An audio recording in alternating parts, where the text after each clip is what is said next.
Friday or a Saturday night. I was pre-gaming with some friends at my apartment before going out to a bar in town. One of my friends called the Uber, and we were all pretty drunk, laughing and being loud with typical drunken banter. We got to the bar, and no line that night, surprisingly. At some point in the night, I asked for a girl's number who I'd been talking to. When I went into my pocket to get my phone, I realized I didn't have it on me. I checked all my pockets and confirmed this.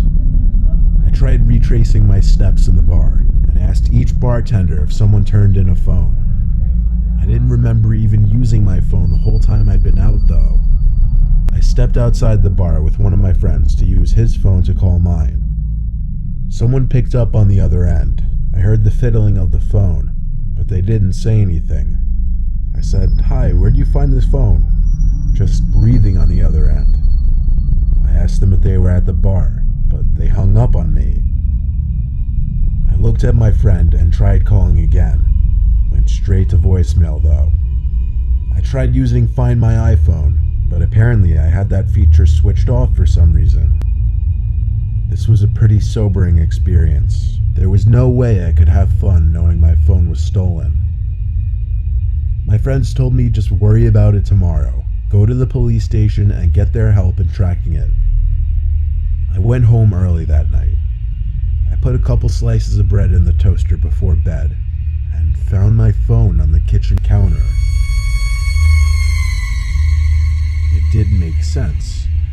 I signed into it and checked my recent calls, and indeed, someone accepted the call and it lasted for 25 seconds. Someone had been in my apartment to accept the call, that much was clear. I flipped the place upside down looking, screaming for whoever it was to come out from where they were hiding. Of course, this had a lot to do with the liquid confidence from drinking so much that night. I finally called the cops, but considering there was no real proof of any forced entry, and places to hide are basically non-existent in this apartment, they couldn't do anything besides a police report. Nothing seemed to be missing from my apartment, but going to sleep that night, knowing someone had been in my apartment, or even worse, might possibly have still been in there with me, was probably the most uncomfortable night of my life.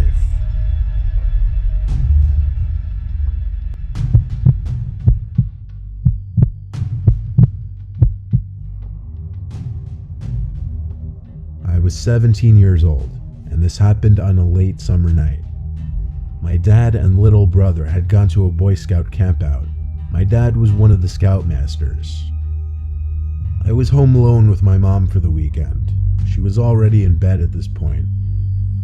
It was about 2 in the morning, and I was just finishing up my late night gaming. I had to go to the bathroom one more time before going to sleep, though. While sitting on the toilet playing games on my phone, I heard the faintest little tap on the bathroom door.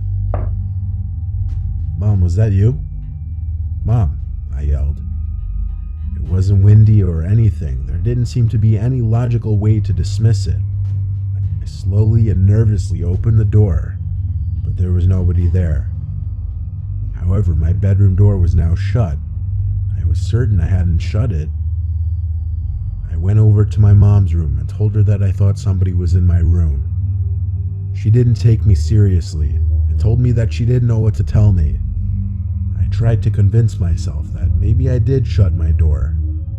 I opened my door feeling extremely freaked out, and when I snuck a peek into the room, I felt like my heart exploded inside of my chest.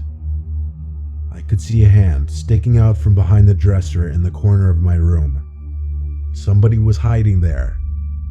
I ran to my mom's room and locked the door behind me.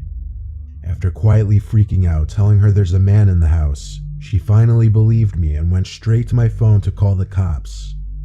I put my ear up against the door to try and hear anything going on outside.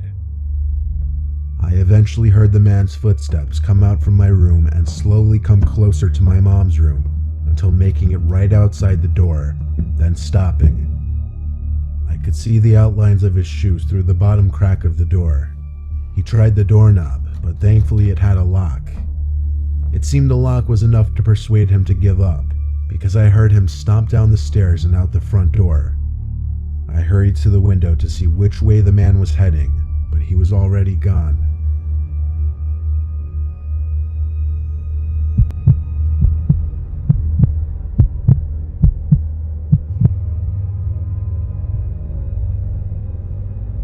When I was younger, 10 years old at the time, my mom had just started letting me stay home alone.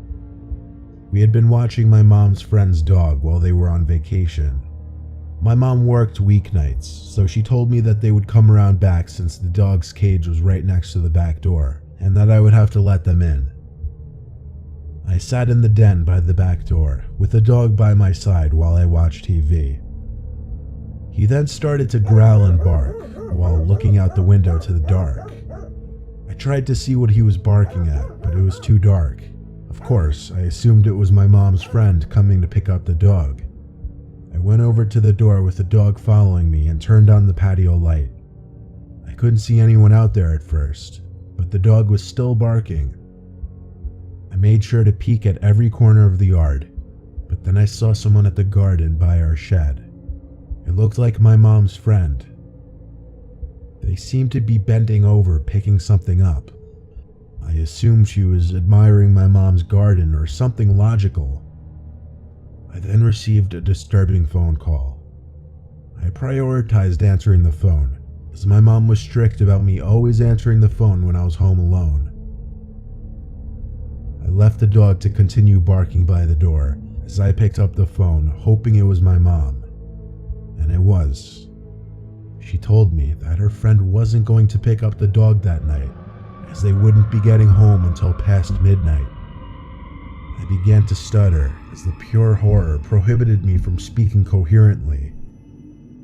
I managed to finally blurt out that someone was in our yard, and my mom started screaming like a lunatic. She told me to get up to my room, lock the door, and hide under the bed while my mom called the cops. I obeyed and laid there in silence for a good 10 minutes, until I got a knock at the door. I sprang up and out of the room, making it halfway down the stairs, when I saw a face looking in through the window of our front door.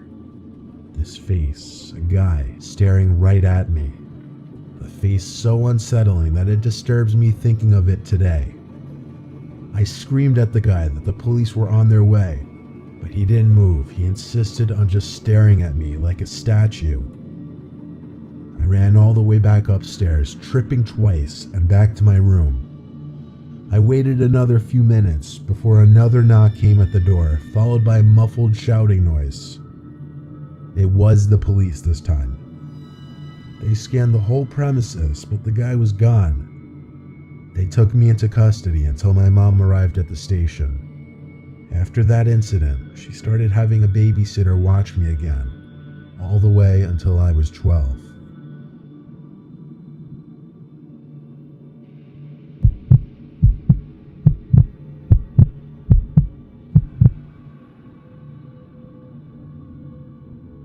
A long time ago, my girlfriend and I were looking for a private place to be alone together since our parents were always home.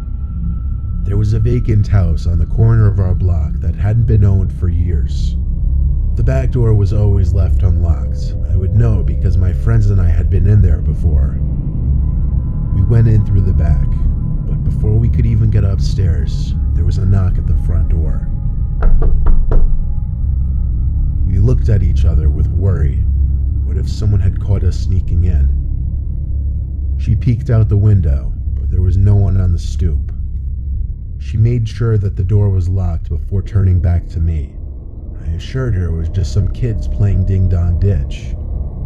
We made it only halfway up the stairs before the frantic knocking on the door came back. She checked the window again. The porch was still empty. She opened the door this time and still couldn't see anyone. I wanted to look tough to impress her, so I stepped outside and yelled at the pranksters to try it again. I shut the door and waited behind it, hands on the doorknob, ready to throw the door open.